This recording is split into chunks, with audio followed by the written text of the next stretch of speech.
Kusema kweli kanisa letu linakuwa, kwa sababu tulikotoka, tulipo na tunakoelekea, tunaona tukienda mbali zaidi. Tunaona Mungu akitupeleka viwango vingine. Lakini ni washauri wale ambao huwa hawaji kwenye mkutano mkuu. Kuna vitu vingi vya kujifunza. Hakuna jambo ambalo sio zuri kwa mtumishi wa Mungu kama kuchoka kujifunza. Mtumishi wa Mungu lazima uwe tayari kujifunza kila siku iitwayo leo. Uwe tayari kujifunza, lakini pia uwe tayari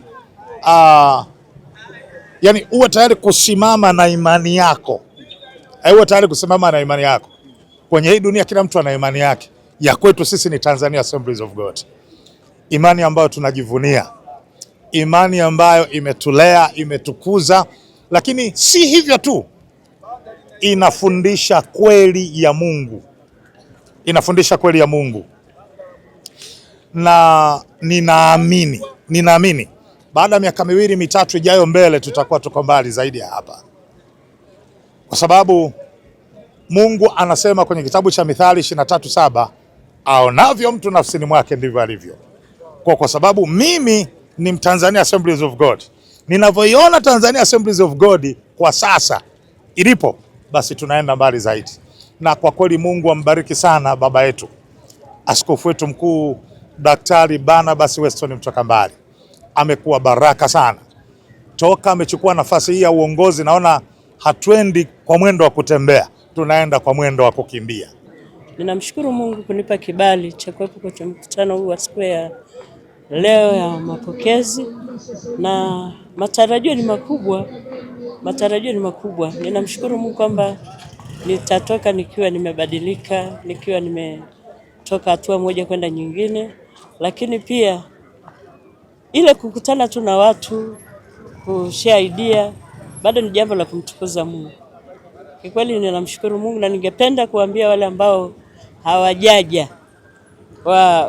wajiandae kuja, kwa sababu bado hawajachelewa. Leo ni siku yetu ya kwanza kwa sisi wachungaji, na tunatarajia mengi.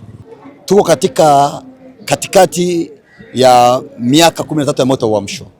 Mikutano yetu hii ni sehemu ya kuleta hamasa ya kuendelea kuongeza nguvu katika mipango na malengo yaliyowekwa na kanisa kwa ajili ya kuongeza wachungaji, kuongeza makanisa na kuongeza hamasa kwenye eneo la uamsho.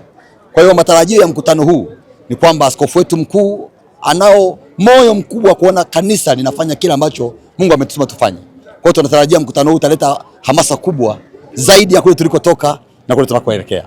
Kwa majina yangu naitwa mchungaji Elisha Motonkali. Ni mchungaji natokea jimbo la Morogoro Magharibi, mambo mkoa wa Morogoro.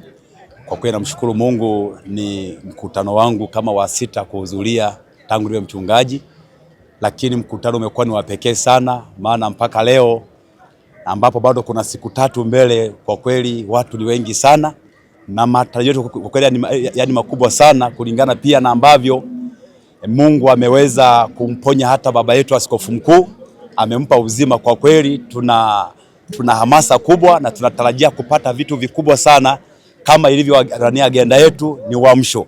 Kwa tunaamini kwamba tunatarajia kupata makubwa kwa walimu wetu kutoka mbalimbali, lakini pia amejipanga askofu wetu mkuu kwa ajili ya kutuhudumia pia.